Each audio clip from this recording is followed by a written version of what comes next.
is Harsh Wagela. Welcome to our new channel fluent spoken English academy, જેમાં આપણે આપણો આ ત્રીજો વિડીયો છે. આ ત્રીજા વિડીયોનું નામ છે પ્રોનાઉન, અને આપણે આના પહેલા બે વિડીયોઝ મૂકેલા છે, સેન્ટેન્સ અને નાઉન્સ. તો આ બધા જ જે વિડીયોઝ છે એ એક સિરીઝનો ભાગ છે જેનું નામ છે ફ્લુએન્ટ સ્પોકન ઇંગ્લિશ સિરીઝ. તો હવે આપણે શરૂ કરીશું આપણો જે આજનો નવા વિડીયોનો જે ટોપિક છે પ્રોનાઉન. તો સ્ટાર્ટ કરીએ. પહેલા તો પ્રોનાઉન એટલે શું?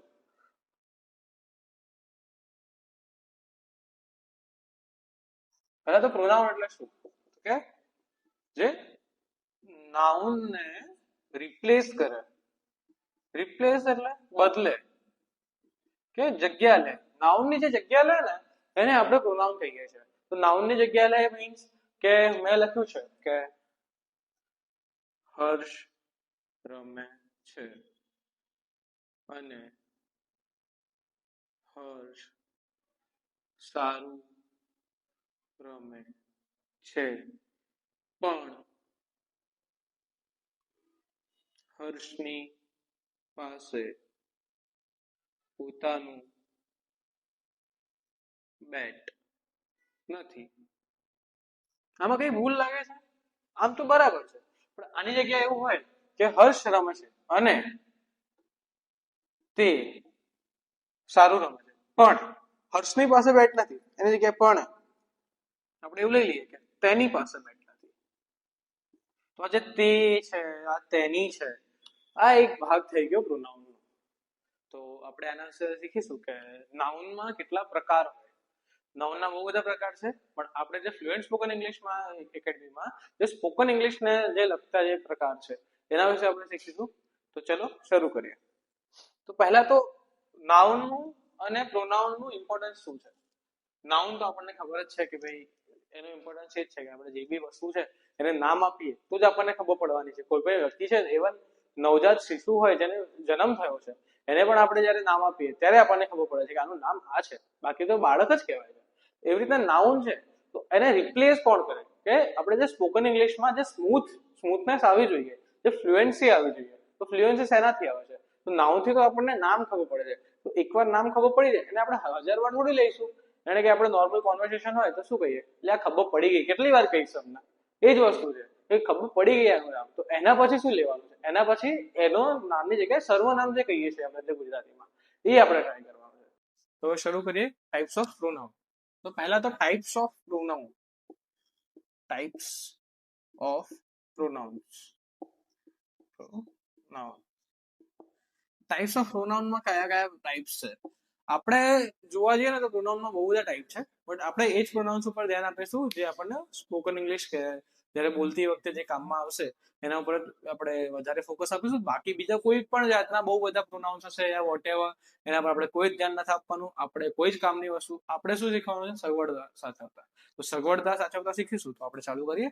પહેલા એક છે, પહેલો છે સબ્જેક્ટ પ્રોનાઉન.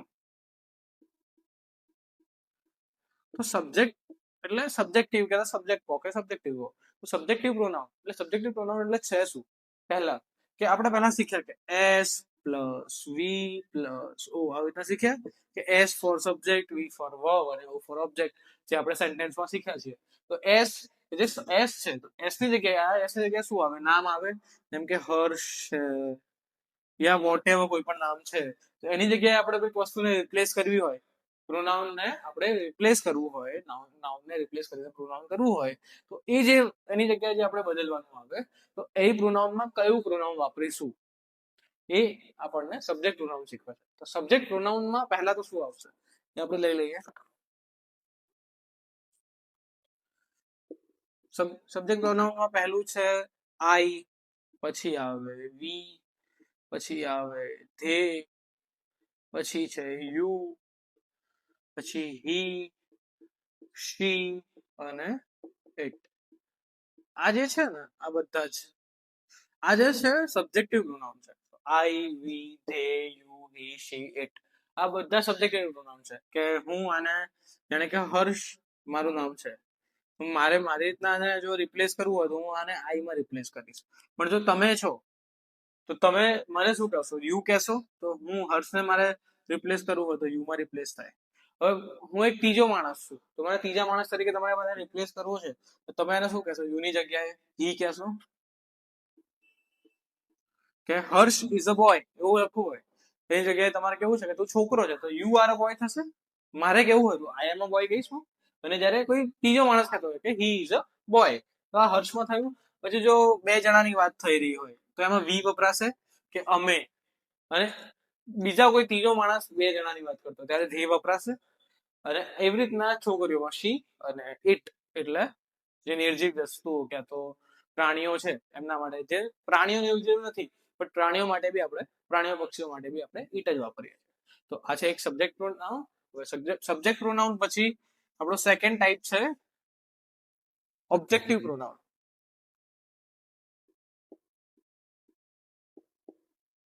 ઓબ્જેક્ટ પ્રોનાઉન,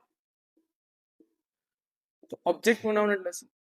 કે જેમ સબ્જેક્ટ પ્રોનાઉન હતું કે જે સબ્જેક્ટને આપણે રિપ્લેસ કરે તો એને આપણે સબ્જેક્ટિવ પ્રોનાઉન કહેતા હતા. Subjective pronoun. તો એવી રીતના ઓબ્જેક્ટ નું નાઉન હોય છે. ઓબ્જેક્ટ એટલે પહેલા તો એ સમજાવી દઉં કે કોઈ પણ, સમજો કે હું એવું કહું છું કે હું કોઈ માણસ સાથે યા કોઈ વ્યક્તિ સાથે વાત કરું છું, તો કે હું તનુષ સાથે વાત કરું છું, તો એમાં જે બીજો માણસ થયો એ ઓબ્જેક્ટ થશે. તો જે ઓબ્જેક્ટ છે, તો હું ઓબ્જેક્ટિવ નાઉન ને જે તનુષ છે તો એની જગ્યાએ હું તેની સાથે વાત કરું છું એવું મારે કહેવું હોય, તો એના માટે જે વપરાય એને શું કહીશું? Objective pronoun. એના માટે આપણે એનું પહેલા તો એક્ઝામ્પલ હું તમને સમજાવું કે સબ્જેક્ટિવ પ્રોનાઉન ને ઓબ્જેક્ટિવ પ્રોનાઉન નો ફરક શું છે. કે હું લખ્યું હોય કે હર્ષ તનુષ સાથે વાત કરે છે, આવું લખ્યું છે. તો હું હર્ષની જગ્યાએ મેં હર્ષ જ રાખ્યું છે, હર્ષ. હવે હું બોલું કે ચલો આપણે ઇંગ્લિશ આપણે સાઈડમાં રાખીએ પહેલા, એટલે આપણે હું તમને ગુજરાતીમાં શીખવાડું કે હર્ષ તનુષ સાથે વાત કરે છે. મારે તનુષની જગ્યાએ તેની લે કહી દઉં કે હર્ષ તેની સાથે વાત કરે છે. તો આજે તેની છે ને એ થાય ઓબ્જેક્ટ. એવા ઓબ્જેક્ટ કેમ? પહેલા તો કે ભાઈ તનુષને એ લોકો ઓળખે છે કે એક વ્યક્તિને તમે ઓળખો છો, તો પછી એને એ જ વસ્તુને આપણે રિપીટ કરવાનો કોઈ મતલબ નથી. જેમ આપણે નથી કહેતા કે ભાઈ આ વસ્તુ કેમ રિપીટ કરે છે, તો આપણે એકને એક નામને આપણે બીજી વાર રિપીટ કરવાની જરૂર નથી. હર્ષ એ સબ્જેક્ટમાં છે, તો આપણે એને બી ના વાપરવું હોય તો તે તેની સાથે વાત કરે છે થઈ શકે છે, બટ મારે તમને એક દર્શાવવા માટે મેં આપણે હર્ષ વાપર્યું છે એઝ એન એક્ઝામ્પલ. તો હર્ષ તેની સાથે વાત કરે છે. પછી આ ઓબ્જેક્ટિવ પ્રોનાઉન છે, તો એ સ્પેશિયલી આજે તનુષ જે ઓબ્જેક્ટમાં નામ છે એની જગ્યાએ આપણે પ્રોનાઉન મૂકવું હોય એના માટે વપરાય છે. તો ઓબ્જેક્ટિવ પ્રોનાઉન કયા કયા છે? એક તો છે, પહેલા તો સમજાવી દઉં કે જો આઈ હતો એ સબ્જેક્ટિવ હતો, આઈ નું શું થઈ જશે? મી. પછી જે યુ છે તો યુ નું યુ જ રહેશે. પછી વી છે તો વી નું અસ થઈ જશે. પછી ધે નું ધેમ થશે. પછી હી નું હિમ, શી નું હ, અને ઇટ નું ઇટ્સ બી અમુક વાર થાય છે, અને ઇટ બી રાખી શકો તમે. હું તો મોસ્ટલી ઇટ જ વાપરું છું, બટ હવે તમારા ઉપર છે તમારે શું વાપરવું.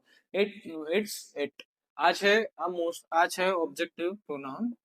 ઓબ્જેક્ટિવ પ્રોનાઉન છે એ તમારે યાદ રાખવા પડશે. આગળ જતા જો તમે આ વસ્તુ હર અને હિમમાં જ વધારે લોકો ભૂલ કરે છે. હવે અમુક વાર આ લોકો આને શું વાપરે ખબર? હર, આવી રીતના બોલશે હર.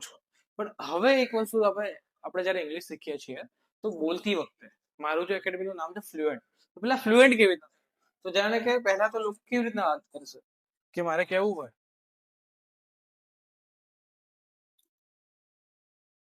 કે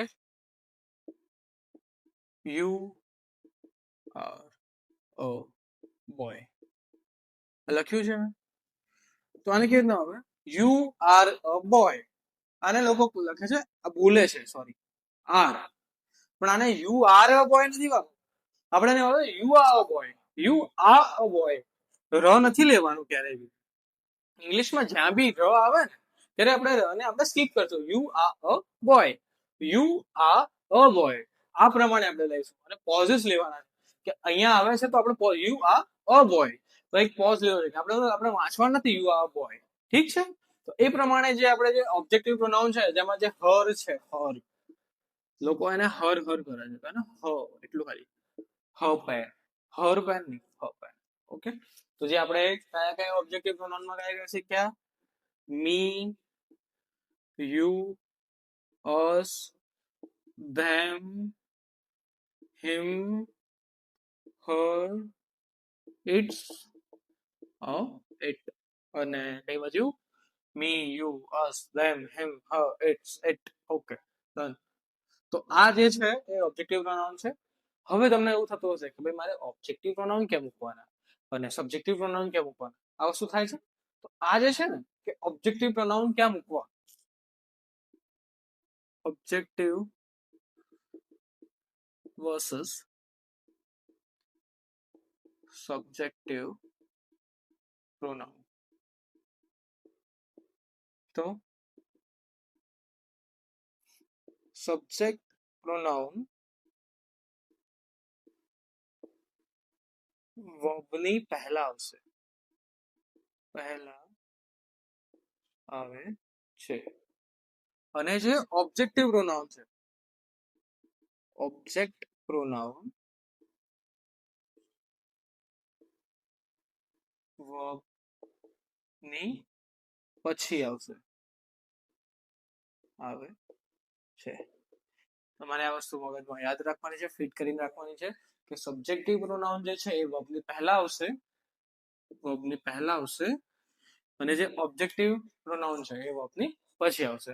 તો આ પ્રમાણે તમને ખબર પડી જશે કે આ કયું સબ્જેક્ટિવ પ્રોનાઉન ની વાત થાય છે કે ઓબ્જેક્ટિવ પ્રોનાઉન ની વાત છે. હવે આના પછી આપણે જે નેક્સ્ટ જે વિડિયો છે એના પર આપણે આગળ વધશું.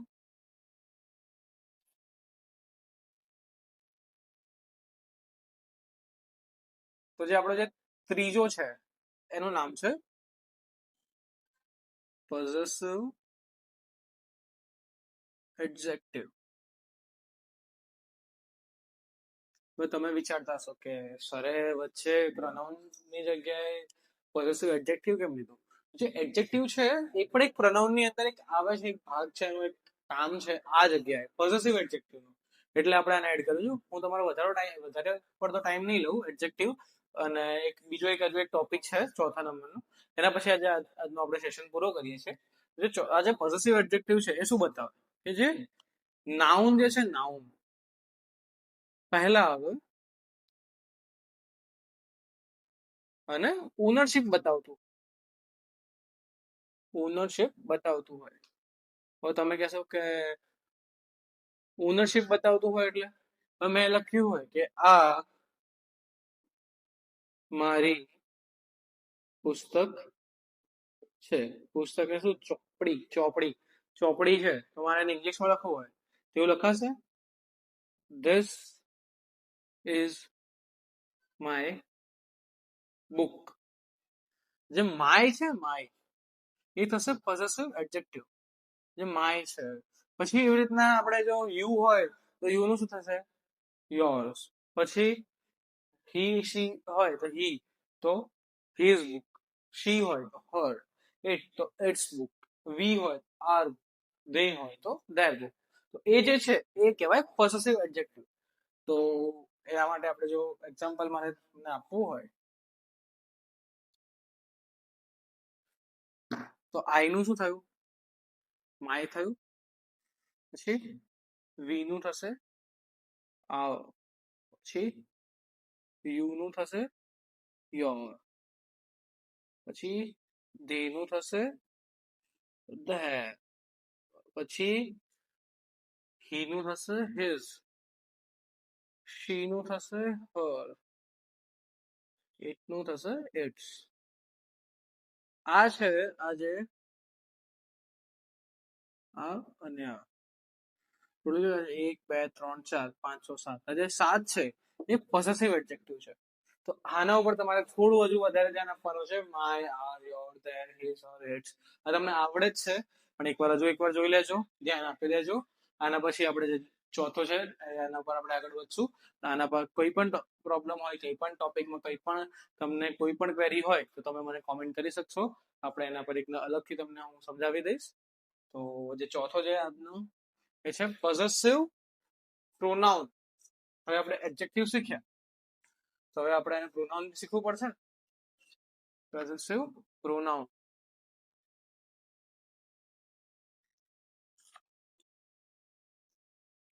પોઝેસિવ પ્રોનાઉન એટલે શું? તો કે નાઉન ને રિપ્લેસ કરે. નાઉન ને રિપ્લેસ કરે એટલે કે ભાઈ આપણે એવું લખ્યું છે કે આ મારી ચોપડી છે. એ જગ્યામાં લખવું હોય તો આ ચોપડી મારી છે. આમાં તમને ખબર ના પડી ને ભાઈ આમાં આમાં ફરક શું છે. તો અમે એવું લખાય ધીસ ઇઝ માય બુક. પણ આમાં શું થઈ જાય ખબર? This book is mine. આ જે માઇન છે ને, માઇન આ બહુ જગ્યાએ વપરાતું છે. It's mine, you are mine, બરાબર. માલિકી બતાવે છે ને, આ બી ઓનરશિપ જ બતાવે છે. જે માઇન થયું છે અલગ ચેન્જ પડ્યું. જે this is my book, this book is mine, આ અલગ પડ્યું. એ પોઝેસિવ પ્રોનાઉન ચેન્જ કરે છે. આ છે પોઝેસિવ એડજેક્ટિવ અને આ છે પોઝેસિવ પ્રોનાઉન. એના માટે મેં તમને પહેલા એડજેક્ટિવ શીખવાડ્યું છે. તો જે માઇન, તો આવી રીતે જે માઇન છે તો યુ નું શું થશે કે ધીસ ઇઝ માય બુક થયું. તો એવી રીતના ધીસ ઇઝ યોર બુક લખ્યું હોય ક્યાંક કે ધીસ ઇઝ યોર બુક, તો શું થશે? ધીસ બુક ઇઝ યોર થશે. This book is yours. Yours. પછી ધીસ ઇઝ આર બુક, તો આર્સ. ધેર્સ થશે. તો એના માટે આપણે શું વાપરીશું? હું તમને લખાઈ દઉં છું. આઈ નું થશે માઇન, પછી યુ નું યોર્સ. લખી દઉં તમને અહીંયા એક, પછી અવર નું થશે, અવર નહીં કહેવાનું ક્યારે, આર કહેવાનું, આર્સ. પછી ફોર્થ નું થશે વી આર, આર્સ, બરાબર. પછી કયો આ જગ્યાએ પછી યુ નહીં, અહીંયા વી વાપરીશું આપણે. વી નું થશે આર્સ. પછી છે ધે, અહીંયા થશે ધેર્સ. પછી પાંચમું છે હી નું, તો હીઝ જ રહેશે અને શી નું હર્સ થશે. હર, ધીસ બુક ઇઝ હર્સ. અને સેવન્થ તો ભાઈ એજ શું એટલું કઈ છે નહીં. આના ઉપર વધારે ફોકસ ના આપતા, આજ વધારે વપરાય છે. એ શીટમાં તો વધુ એટલું વધારે નથી વપરાતું, પણ આજ છે પોઝેસિવ પ્રોનાઉન. આજનો આપણે ટોપિક આટલા સુધી રાખશું અને હવે આપણે નેક્સ્ટ વિડીયોમાં મળશું. નેક્સ્ટ વિડીયોનું નામ છે એડજેક્ટિવ. તો ચલો મળીએ. જય હિન્દ, જય ભારત.